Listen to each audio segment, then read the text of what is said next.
सुना दर पुणी खसीगला भरी एबे 1,13,200।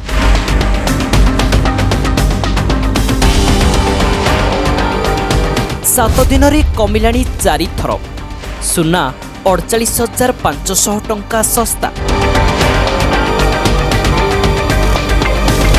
दिनकरे सुना कमिला 27,800। रूपा भी सस्ता।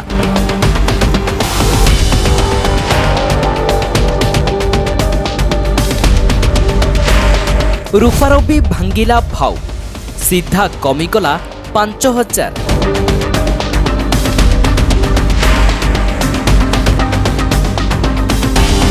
विवाह ऋतुरे जमीगला बेपार रेकर्ड सुना बिक्री।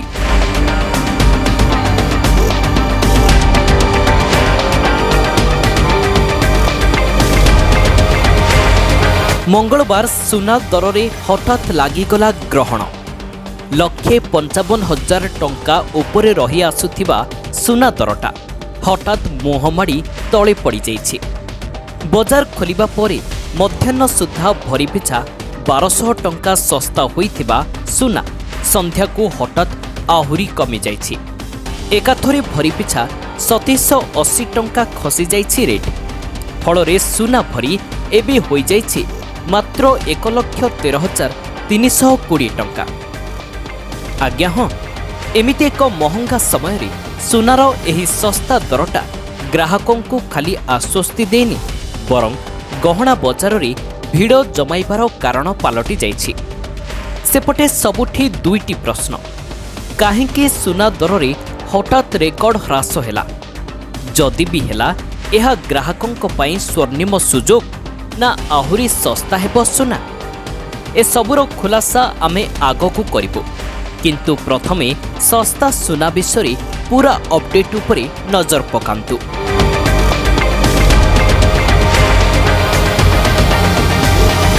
युद्ध समय सुना केबे उठुची तो केतेबेले मुहमाड़ी तले पड़ुची।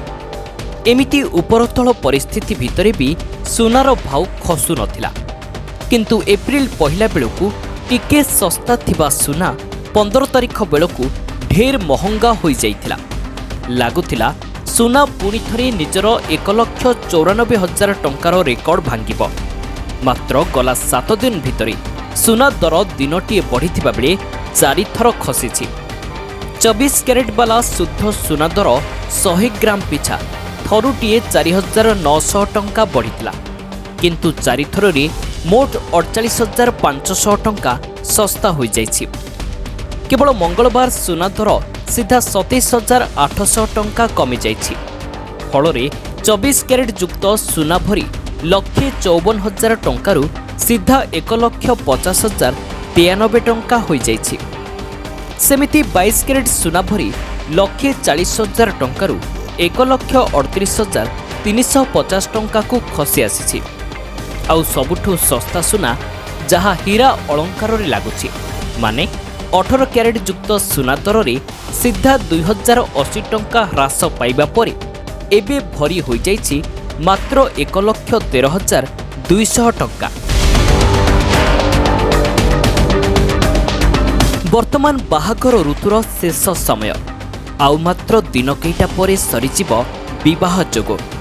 ता पूर्वरु हठात सुना दर खसिबा केवल ग्राहकों पई बड़ सुजोग आनी देछि ता नुहे, ढेर किछि किणिबार मौका भी सृष्टि करिछि, जहार फायदा मध्य ग्राहक उठाइछन्ति। गला अक्षय तृतीया रे दर उच्चा थिबा सत्वे केवल ओडिशा रे 1 क्विंटाल रु अधिक सुना बिक्री होइथिला। एबे तो दर बहुत तळकू खसी आसीछि। एभली स्थिति रे अनुमान करा जाई पारे जे मंगलवार ग्राहक माने केते सुना किनिथिबे। केवल सुना काहेकि रूपा दर रे मध्य ह्रास देखिबाकू मिलिछि। रूपा किलो पिछा 5,000 टंका ह्रास पाइछि। फलरे रूपा किलो एबे 2,65,000 टंका होई जाइछि।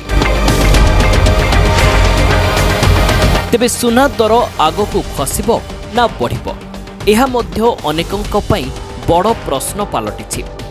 मध्यप्राच्य युद्ध परठारु सुना और रूपा दर तଳ ଉପର ହୋଇ ଚାଲିଛି।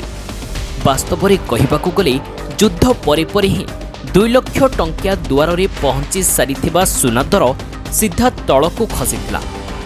ଏବେ ବି ଯୁଦ୍ଧକୁ ନେଇ ଜାରି ରହିଛି ଅନେକ ସନ୍ଦେହ। ଆମେରିକାର ଅସ୍ତ୍ରବିରତି ଘୋଷଣା ପରଠାରୁ ଯୁଦ୍ଧ ଟିକେ ଥମିଛି, କିନ୍ତୁ ପୂରା ବନ୍ଦ ହୋଇନି। ଅନ୍ୟପକ୍ଷରେ ଇରାନ ଶାନ୍ତି ଆଲୋଚନା ଟେବୁଲକୁ ଆସିବା ଲାଗି ଲମ୍ବା ସର୍ତ୍ତ ରଖିଥିବା ବେଳେ ଚିନ୍ତାରେ ସୁପର ପାୱାର ଆମେରିକା ଓ ରାଷ୍ଟ୍ରପତି ଡୋନାଲ୍ଡ ଟ୍ରମ୍ପ। ତେଣୁ ଆଗକୁ ଶାନ୍ତି ଆଲୋଚନା ହୋଇପାରେ, ନ ହୋଇ ମଧ୍ୟ ପାରେ। ଏଭଳି ସ୍ଥିତିରେ ଯଦି ଯୁଦ୍ଧ ପୁଣି ଆରମ୍ଭ ହୋଇଯାଏ, ତେବେ ସୁନା ଦର କମିବା ଥୟ, ନଚେତ୍ ଏମିତି ତଳ ଉପର ହୋଇ ଲକ୍ଷରୁ 1.5 ଲକ୍ଷ ମଧ୍ୟରେ ଦର ରହିବ। ବ୍ୟୁରୋ ରିପୋର୍ଟ, ଦିନାଙ୍କ ଟିଭି।